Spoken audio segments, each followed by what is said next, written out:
कहा कि कमाल है, नई एक जूरिस्प्रूडेंस बन रही है, ये एक चीफ मिनिस्टर जो केयर टेकर चीफ मिनिस्टर है, केयर टेकर चीफ मिनिस्टर है, 90 दिन गुजरने के बाद वो गासिब है, ना आईनी तौर पर ना कानूनी तौर पर आज वो चीफ मिनिस्टर है। वैसे भी नुमाइंदा रिप्रेजेंटेटिव तो है ही नहीं सूबा पंजाब का, क्योंकि जो मुंतखब होता है वही नुमाइंदा होता है उस सूबे के वासियों का, उनकी आवाज़ होता है। तो इस नाता से वो 90 दिन के बाद उनका कोई इस्तेकाक नहीं है, लेकिन वो इसको अदालती मामलात में मुदाखलत करते हुए 401 ज़ाब्ता फौजदारी की आड़ लेकर और उसमें उसको जो है वो ज़मानत ले रहा है, ज़मानत में सवालत कर रहा है, जबकि वो पहले उनके पेश रो जो मुंतखब वज़ीर आला थे उस्मान बुज़दार साहब, उन्होंने ये दरख्वास्त नवाज शरीफ की जानिब से मुस्तरद की थी।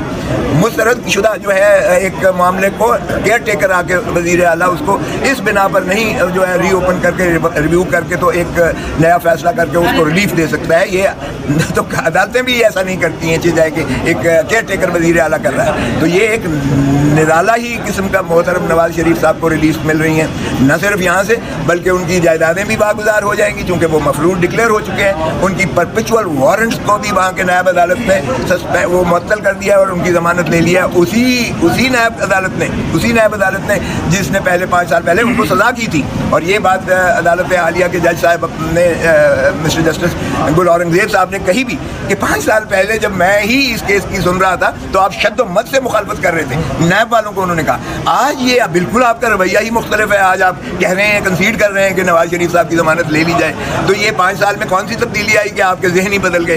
तो आप इस पर भी बताइएगा। तो अगर इस तरह का जो है अदालती निज़ाम को हमने तोड़ फोड़ कर अपनी मर्ज़ी के मुताबिक उसको ढालना है और हमने कानून को भी उसी तरह करना है, तो मैंने यही इस्तदा की कि जनाब हमारी तो 16 अक्टूबर की आपने रिज़र्व किया हुआ है।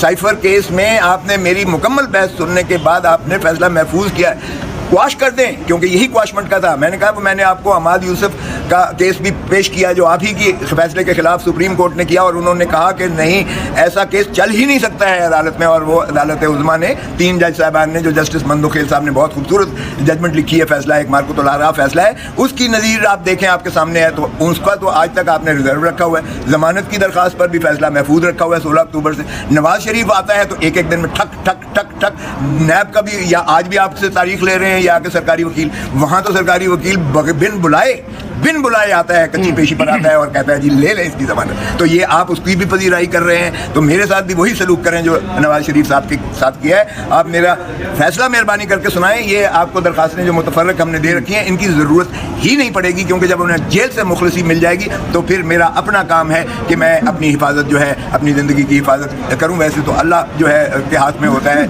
और जो इमरान खान का ये कभी ईमान है, उसका ईमान है, वो कहता है कि जेल है, मुझे सारे पाकिस्तान की जेलें भी फिरा लें, ना मैं टूटने वाला हूँ ना मैं भागने वाला हूँ।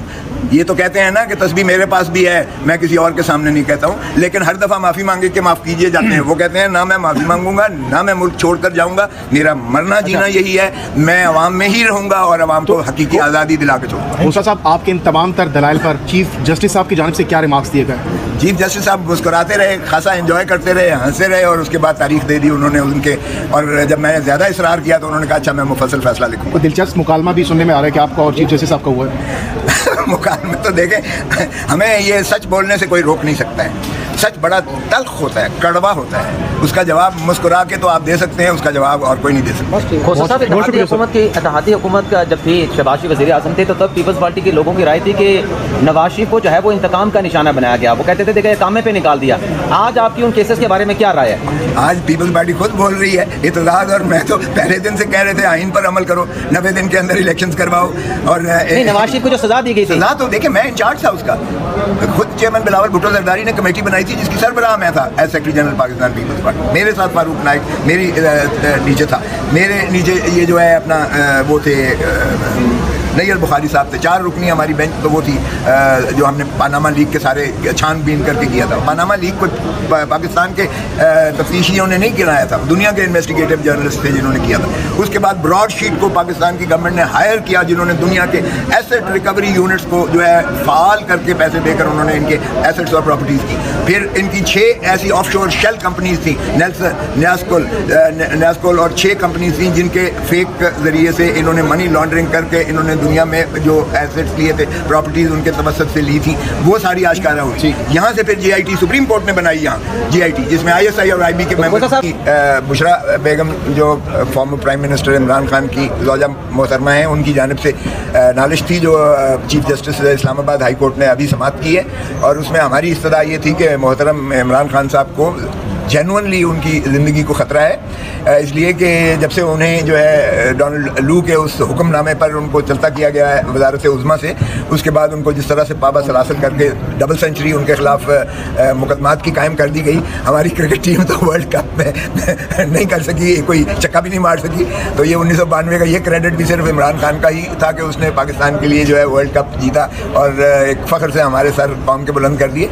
मगर आज उस वज़ीर आज़म को जो फ़ख्र पाकिस्तान था, आज जो हमने उनके साथ हशर किया है, हालत कर रखी है, न सिर्फ डबल सेंचुरी उनके खिलाफ केसेस बना रखे हैं, बल्कि उनको कातलाना हमला किया गया वज़ीराबाद पर एक जो है, और ज़िंदगी और पाकिस्तान की तारीख़ में पहली दफ़ा हुआ कि एक शख्स जो कस्टडी में थाने से लेकर पुलिस से उसको जो है तोते की तरह एक बयान दिलाया गया कि इमरान खान के इस जो बयानिए पर मुझे जो है इश्तियाल आ गया और मैंने जो नाचे उनको ख़त्म करने के लिए उन पर फायर किए थे, और उसका कोई पता नहीं है वो शख्स जो है कहाँ है, क्या उसका हुआ, क्या मुकदमे का हुआ है। और फिर उसके बाद भी जो है इनके खिलाफ बलूचिस्तान में एक कत्ल के झूठे मुकदमे में एहानत का इल्ज़ाम लगा दिया गया, जो इमरान खान के फरिश्तों को भी नहीं पता था। वो मैंने इधर सुप्रीम कोर्ट में उनकी तरफ से नालिश करके उसको इंजेक्ट कराया हुआ है, वगरना इनकी नीयत ये थी कि वहाँ कोयटा में ले जाकर कोई फिर ऐसा ही जो है जुनूनी उन पर हमला कर दे और खुदा न खास्ता खाकम बदहन उनकी जान को ख़त्म किया जाए। और फिर अब जेल में भी ये इस तरह की जो फसाद वो किए जा रहे हैं, एक फसाद है बिल्कुल, जेल में भी उनकी ज़िंदगी को ख़तरा है। और उनके जो खुराक है उसमें भी जो हमें खदशा था कि स्लो पॉइजनिंग के ज़रिए किया जा रहा है। चुनांचे हमारी नालिश पर पिछली दफ़ा इन्होंने चीफ जस्टिस साहब ने उनको उनसे रिपोर्टें मांगी थी कि इनकी जान के तहफ़्फ़ुज़ की ज़मानत दी जाए, वो आज रिपोर्ट शामिल नहीं की गई है। आज फिर एक उनकी जानिब से सरकारी वकील पेश हुए और इल्तवा की गई है, अगरचे वो दी गई है, लेकिन मैंने ये कहा कि जनाब वही सलूक कीजिएगा जो मोहतरम नवाज़ शरीफ के साथ किया जा रहा है। मोहतरम नवाज़ शरीफ साहब को 2 केसों में सज़ा हो चुकी, एक में 10 साल, एक में 7 साल। तो उनको तो किसी ने ऑफिशियल प्रोटोकॉल दिया गया कि साहब का वज़ीर आज़म है, तो साहब का वज़ीर आज़म इमरान खान भी साहब का वज़ीर आज़म है। और फिर 220 में वहाँ के चीफ जस्टिस अतर मिनल्ला साहब ने एक फैसला दिया अडयाला जेल ही के बारे में, A से लेकर Q तक उन्होंने डायरेक्शन दी कि जेल में ये किया जाए। तो मैंने कहा मैं सिर्फ इमरान खान की हैसियत से अपनी तहफ़्फ़ुज़ या अपने खामिद बुशरा बेगम की तरफ से थी, मैं इमरान खान की सिर्फ तहफ़्फ़ुज़ नहीं चाह रही हूँ, बल्कि तमाम पाकिस्तान के जितने भी कैदी हैं उनको जो सहूलियात की हुक्मनामा जारी किया गया इसी अदालत के चीफ जस्टिस की जानिब से, वो दिया जाए, उसको इम्प्लीमेंट किया जाए। पाकिस्तान के अगर इस तरह से अवाम को, और असीर भी हों तो भी इंटरनेशनल कॉवेनेंट्स में उनके भी ह्यूमन राइट्स और फंडामेंटल राइट्स, उनके भी राइट ऑफ लाइफ जो है और ज़िंदगी के तमाम मराहत का उनका अहाता आइन के बुनियादी हकूक़ में किया गया है, और उनका हक है, भले वो अंडर ट्रायल हों या वो कॉन्विक्ट हों। और इमरान खान को ये तमाम सहूलतें जो हैं ये डिनाई की जा रही हैं।